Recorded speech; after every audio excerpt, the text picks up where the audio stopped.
let me take you on a journey of a cross-country race. But don't worry, you don't have to run. You're going to be inside of my head.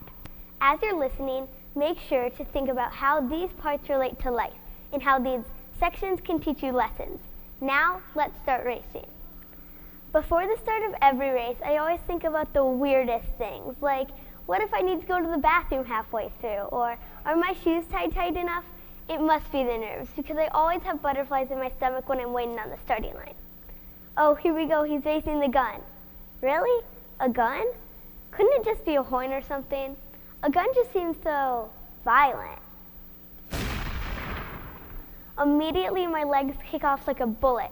The start of the race is so crowded. There are people everywhere, mud flinging off of their shoes, and the only thing I'm thinking about is what my coach says. You don't have to be the first one, but try to be in the front group.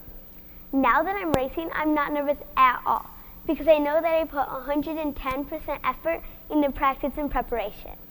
Everybody's here to win, and not everybody's going to win. But if you don't prepare, you'll never have a chance. Okay, it starts over. I'm near the front of the pack. Good job, Ruthie. Now comes the hill. There's always a hill in the race. Now the thing about hills is that you know they're coming. They're right in front of you. It's not like a surprise kind of challenge, like, whoops, I broke my leg, can't walk for a month.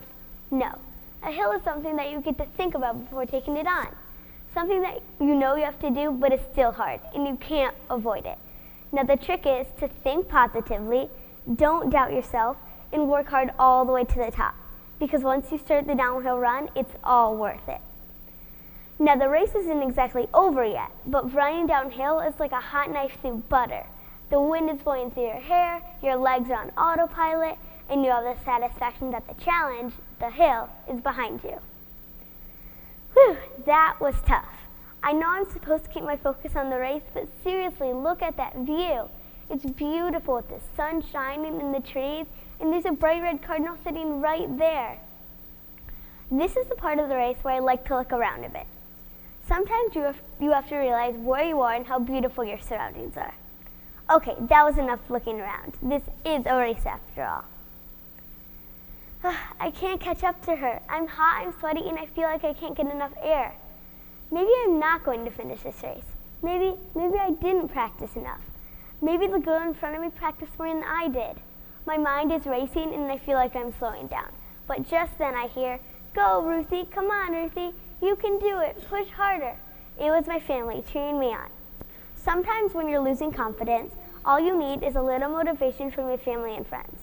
I know this works for me because my whole body wanted to stop, but my family was carrying me on, and my legs were like cars speeding down the road. Almost there, whoosh, yes, I finally finished. It feels great to cross the finish line because you know that you finally accomplished your goal. The cool touch of the medal felt great around my neck. It was so tiring, I just want to collapse. I didn't win, but it's not all about winning. Don't get me wrong, I love winning. It's just not all about winning. Just because I didn't win doesn't mean that you won't. And even if you don't win, that's okay. It's about how you run the race, how you live your life. It's about preparation, calming your nerves, appreciating the things around you, and watching your family cheer as you cross the finish line. So ask yourself, did you tackle the hill? How did you handle the challenge? Did you smile at your family as you raced by? When you run your race, when you do succeed in life, just make sure to do it with kindness. Thank you.